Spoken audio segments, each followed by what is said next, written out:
Louisiana Beer Reviews looks at Budweiser 1933 Repeal Reserve Amber Lager. Well, introduced in October 2017. 6.1% alcohol. All right. Sold only in these stubby bottles, which are eerily similar to the natural light stubby bottles.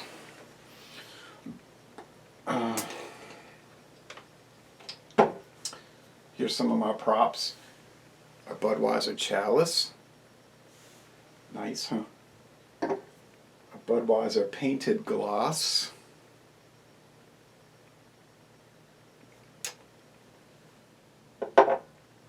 And for use in the video review, the Anheuser-Busch tasting glass, bought at the Anheuser-Busch brewery. Cleaned it out. Okay, by the way, all right, had a little water left in it. All right, so I did the release party video for this, and like somebody said, that was kind of different. Well, that video was meant to be sort of like rollicking crazy 30-minute video, but I did give it an A- in the video, so this is sort of like a revisit the next day. In this etched glass, you can see that thick here at 8:59 a.m. Okay, so almost 9 a.m.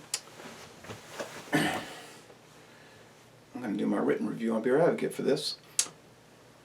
Thick, slightly reddish beige head, and the appearance is deep amber, almost a rust red amber. Well, it looks nice, right? No coloring, no flavorings, just water, toasted barley malt, hops, yeast, rice adjunct. Here we go.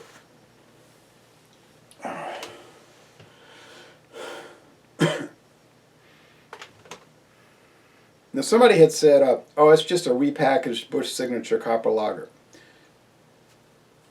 Anheuser-Busch does have a long history of doing red lagers, okay? But it's not the same thing. That's more of a brown amber. This is more of a red amber, and that one is not high. Was not as high alcohol, and it had more of a brown bread crust flavor. In this one, you're going to notice, as I describe it, more of a glutinous, syrupy Roman meal bread. Hard to describe. You have to get one yourself. It's not easy to describe. $7.49 a 6-pack. And I half ruined one of my bottles. Don't like to ruin beer and waste it. So the aroma, sweet, very bready, even some spiced bread notes, which is a little peculiar. Aroma, yeah, like, standard lager, but nice, very nice.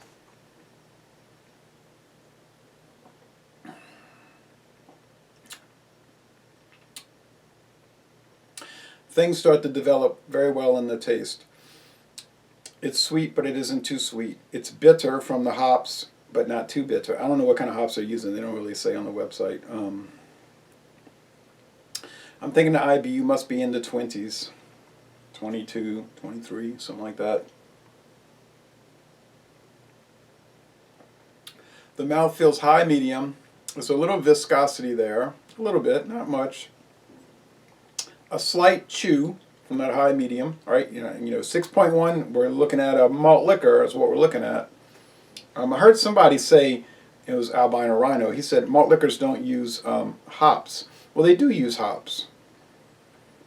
But, I can't go after somebody for making a wrong statement. I've done that so many times in my videos. But, yeah, they do use hop extract usually. But they certainly use hops. It's not a highly hoppy flavor malt liquors. The hops help balance out the sweetness, but they use hops.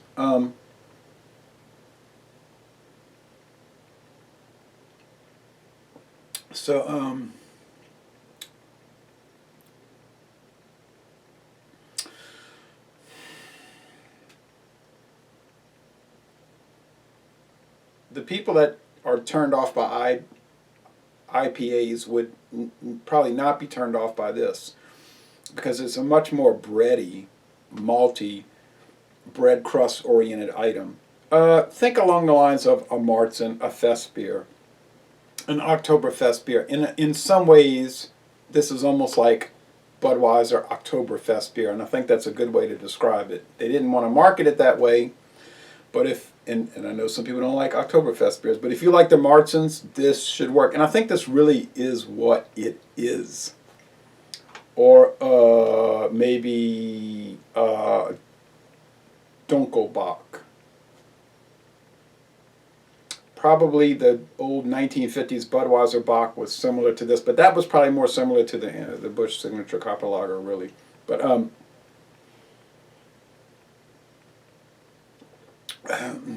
so stylistically, I think it does fall into the Martin style. Now that I think about it, it's a mostly crisp finish. You know, we're pretty much past Oktoberfest. That's gone by the wayside. And they were smart to let it come out after that died, passed away, so that people wouldn't make the linkage mentally, cognitively. I said it was a winner last night. Now, you know, when I did the Busch, the Miller Fortune, my first video, I said it's going to probably be Miller's Misfortune. When I did the Busch Signature Copper Lager, I said, nah, this thing's going to fail because they're not going to promote it correctly, and they did not. This one has been receiving a good amount of promotion. It's only meant to be on the market for a few months.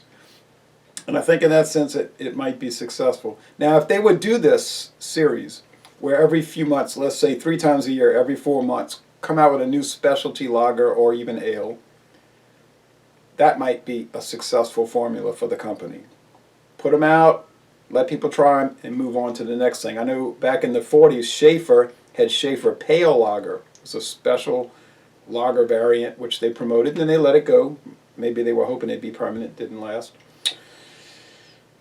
And there was a Carling Red Cap, I believe it was, or was it Ballantine Red Cap? So these things can, I think, as a temporary item, it is a doable proposition for the company. So I'm going to call it a win. I'm calling it a winner.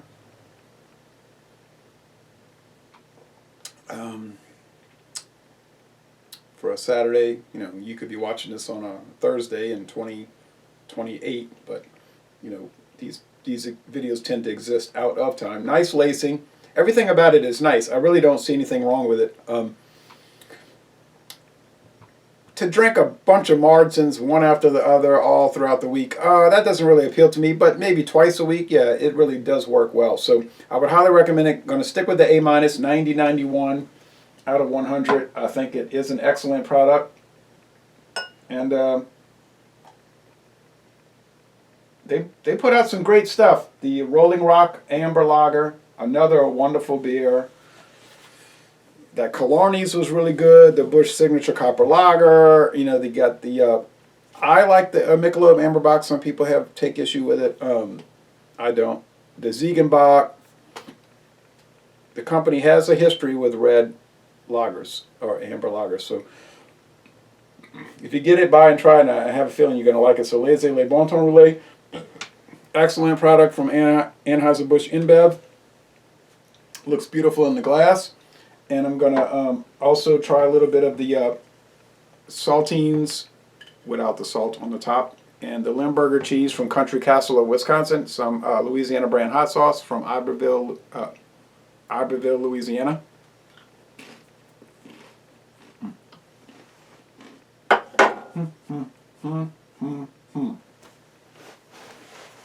Y'all come on down to southeastern Louisiana.